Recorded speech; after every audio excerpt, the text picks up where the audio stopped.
Marcus, Hi, Jason. How's it going? dude, I'm so excited to finally talk to you, man. This is so cool, dude. Well, man, thank you. So let me just start off by saying, first of all, congrats on releasing the first album in quite a while for Mumford and Sons, Rushmere. Love it, man. And the number one single, Rushmere, of course. Congrats on that. Thank you so much. And I really want to dive into this Railroad Revival tour that you guys got coming to New Orleans August 3rd, Waldenburg Park. Okay. Waldenburg Park's obviously you've probably checked this out. It's right on the river, the Mississippi River. But just so you know, there's a train that goes by there all the time and kind of on its own schedule. And the guy who runs it loves cranking on the horn. So I'm kind of Yeah. thinking about a timing thing here. Like you might be in one of your nice, quiet songs, and all of a sudden this dude's gonna rip on that horn. I think it's kind of cool and kind of terrible at the same time, man. Well, luckily, we know what to expect because we've literally played it before. That's where we finished on the last Railroad Revival tour that we did with the Old Crow Medicine Show, Edward Sharp and the Magnetic Zeros. It was our last show. The train pulled up right there outside the venue. We're right on the Mississippi, and oh man, I can't wait to go back. I'm really excited. It was I have a framed photo from that show actually. Because that tour meant so much to us and we felt like the time was right. We wanted to wait until the time was right to do it again because we have this energy around collaborating again that we're really excited about. So yeah, to come back to the beautiful city of New Orleans to play in that park again is something we're just greatly looking forward to. Well, Marcus, your shows, I mean, watching you perform live, I've seen you numerous times, like at Jazz Fest here in New Orleans, and there's an intensity that you bring that really not a whole lot of artists have on stage. But when you're up there on stage, do you get a moment? I know there's a lot going on. You got all the monitors, you got the band, you got the chaos of being on stage and being a performer. You're trying to be in the moment, but do you ever get to look out on some of these venues where you just kind of go quietly to yourself, like, "Holy crap, look where I'm at." Yeah. Yeah, I do. I actually try and prioritize having moments like that every show. I try and build it into my thinking of how I'm going to approach a show because, like, I definitely have also had experience of letting it pass me by a bit and just the wonder of it. Like, it is a dream, to be able to play in front of people and people sing your songs back at you. Like, there's no other feeling like it in the world. It's a drug. And it's something I've really missed in these years that we've been away. And that, like this summer, I mean, I don't know if our eyes are slightly bigger than our tummies when it comes to touring this year, but we've got an awful lot of shows this summer. This is the only one in New Orleans. And between now and Christmas, basically, we're out on the road. And it's because we're all like, we've just missed that feeling. And we wanted to wait until we had the right songs and we had the right people around us, including New Orleans' own Trombone Shorty, to come back and play. And here we are planning it now. So you're right about chaos though. Like our shows at the best of times are chaotic. This Railroad Revival tour that we're doing, I mean, the wheels could come off at any moment, figuratively and literally. I mean, our old production manager used to say, like, that's kind of what I love and what I hate most about Mumford and Sons shows and working them is that, like, you just don't quite know what's going to happen. It all might just go tits up in a minute. So, but if you get the right sort of cocktail of people on stage, I think that's allowing magic to happen. It's like, putting a sports team together. You like move the pieces around and hope for the best. And we've got this wonderful group of friends and a bunch of surprise guests as well that are coming along. So we're pretty stoked. The Railroad Revival Tour, Mumford and Sons and friends and special guests, August 3rd, New Orleans, here at the Waldenburg Park. Let me go back in time, and I just was curious about this. At some point, somebody, whether it was you, manager, bandmate, friend, had to bring up to a group of other people and go, "Hey, what if we got on a train and cut through the Yeah. middle of the United States? Like, where does this come from?" Well, I mean, we definitely have capitalistic instincts in our band. This is not one of them, because managers look at this thing and they're like, "How the hell does anyone make any money from this?" And the answer is they don't. But it is a passion project of ours, and to travel across the United States of America by train, there's nothing like it.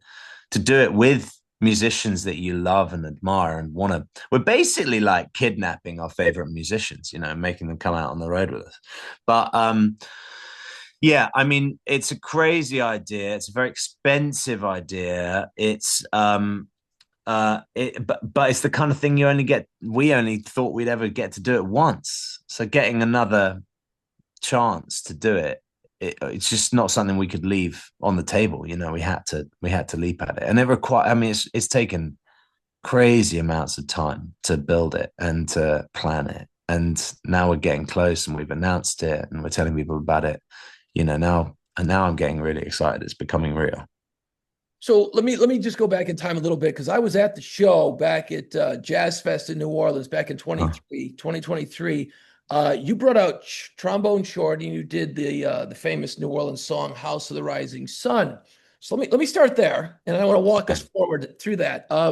So how does that happen? Is it just that Trombone's back, Shorty is back there barbecuing, and you're like, "Hey man, I got an idea. Why don't we go rip out a song in a couple minutes?" Or is it more involved than that? No, it's more involved than that. It's lots of phone calls and texts, and sometimes some cold calls. Like Shorty, I'd not met Shorty before that day, and man, we have a rehearsal little tent where we rehearse at most shows, and we just play, and it's fun, you know. Foo Fighters do it. They came and did one of our shows once, and they were like backstage for 8 hours before they went on stage, just jamming. And it's very inspiring. You know, we got to remember to have fun at these things, you know. So we're messing around, and Shorty comes along, and we're just playing kind of acoustically. You know, we're fairly quiet so that we can hear. And man, he just blew us all out the water. That guy is a monstrous musician, like monster. He's a towering talent. So any opportunity to get to play with him, he's coming on the whole train tour actually, um, is just one we don't want to waste. Like he's a monster, and we've got a bunch of monsters on this tour. You know, like Solis is one of my favorite electric guitarists in the world. Lucius are the best backing. So they're such good singers in their own right, and backing singers that Joni Mitchell hired them. Um, you know, we've got Nathaniel Rateliff coming, who's like the best in the game. Madison Cunningham, Leif Volbeck. We've got Ketch Secor from our Crow Medicine show, Chris Deely from Punch Brothers. That guy's like Mozart of our generation, in my view. So, I mean, it's just a very stacked group of musicians. And, you know, we'll play a full Mumford and Sons set in there too. And it'll be a proper Mumford and Sons show. But we're going to start with like this idea I had, which was let's just do a kind of Greenwich Village style open mic at the beginning of the show while people are coming in. Anyone who's on the train who feels like they could have a song to sing is invited up to sing it. Like that's the community in which we grew up as a band. And it really like, I can't tell you what it does to you as a musician when you watch someone stand up because they have a song they want to sing. And sometimes it won't work, but most of the time in the crowds we got to grow up in as a baby band, like it just made us want to raise our game. We had people like Noah and the Whale and Laura Marling doing it, Alan Pownell, Justin, JJ Pistole, was Justin Young from the Vaccines now. Like we watched these people, and of course, when we were coming up, it was Adele and Florence and these other people too. And we go to these small clubs and watch them, and it just makes you raise your game. So we wanted to have an opportunity for people on the train, and some we haven't announced yet, I haven't told people about, to come and just sing songs. Then we'll do a Mumford and Sons set, and then we're going to rip it as a house band. And I think we're going to rehearse quite close to the shows to make it feel exciting, and because we're not that organized, and play all together, like all the musicians on the train will play together at the end. And that's the concept for the show. It's going to be like a rolling hootenanny. And that's what makes it fun for, I think, obviously it makes it fun for you. The challenge, the old iron sharpens iron thing. I love that. Yeah. But, in just being a Jazz Fest fan and seeing you guys a few times out there and over the years, is when these bands bring out special guests or a collaborator out on the stage, it does something to the crowd too. It's like Yeah, it it's does. shock. It's this, whoa, wait a minute. How does Trombone Shorty and Mumford work together? And then you watch and you go, oh, well, that totally made sense. I get it. Yeah. Yeah. And you find these places of common ground. Like Ketch Secor said to us outside of our first time we played, first time we met him possibly, and we were playing at the Ryman in Nashville, first time we played there, and he just came up to me afterwards and he said, "Y'all feel like kindred." And I was like, that's the thing. You don't need to know a musician for very long to feel like kindred if the right spirit is there. And so we think the spirits of all these people that are coming along with us for this ride are just so beautiful and generous and collaborative and imaginative and inspiring that we did all we could just to be on in the same room, possibly the same car as them on this crazy ride. Is there going to be like if you guys are all going to be traveling on the train, is there's going to be like cameras rolling because there's just opportunity for some cool stuff to happen just on the train itself for later for I feel like fans. everyone's now a cameraman, you know? It's true. Yeah, good point. So I don't know, but we'll figure that stuff out. The Uh, show's the most important thing. Of course, the Railroad Revival coming to New Orleans, Waldemar Park, August 3rd. I just wanted to bring this up because I'm a fan of the old stuff. I love old cars. I love the old music. I love the train thing. I love old airplanes. I love the old stuff, right? And I think just from being a fan for over the years of Mumford and Sons and your solo work as well, Marcus, is it seems like you're very much got a love of the past, your music and in the Railroad Revival thing, but somehow you always you look to the past, but then you bring it forward and then you make it your own, and there's a modern tinge to it. Is that what is your love of the past? I guess is kind of the question I'm asking here. Well, I just got home after riding my 1967 Tiger around, which is an old Triumph motorcycle. Love it. And it's a nightmare to ride because it's the wrong side shift for me.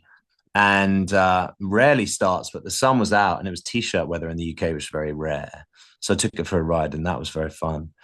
But I also get a relief from coming back and like riding my 2011 Bonneville, you know? I don't know. I like modern classics. I like things that feel timeless and made well. And a lot of music that I most love is like that, you know? Like, Radiohead are my favorite band. And there are some parts of their records that time, you can place them in time. But in general, those melodies, they're timeless. They could be like Tallis, like a 16th century choral arranger, Henry VIII's court, or they could be like some futuristic, Tron in 200 years kind of vibe. I don't know. It's like I like timeless things. I like things that can sing to me whenever they're from. So I don't know. I'm making it all up as I go along, really. I get it. I get it, man. But I love the simplicity of it all too. The stuff. There's just simple buttons. Even if the gear shift's on the wrong side, it's very simple. You know what I mean? Yeah, It's yeah, just it's true. like, the new album, Rushmere, the Railroad Revival Tour, August 3rd here in New Orleans. You gonna get any time to go out and see some music here in New Orleans, or Yeah, we'll be there a couple of days, I think, which I'm excited about. And then after the show, pretty much we roll out. But I love the city of New Orleans, man. I'm so excited to be back. There's nothing like it in the whole world. So yeah, we're stoked. We have a long history with your city, and we're really excited to be there. well, Marcus, I appreciate you taking the time today, man. Can't wait to see you, man. August 3rd over at Waldemar Park. I'm looking forward to the surprises. Have a great journey. Good luck on the tour, and looking forward to hearing more from the new album, Rushmere. Man, thank you so much. Thank you. Really appreciate it. All right. Peace.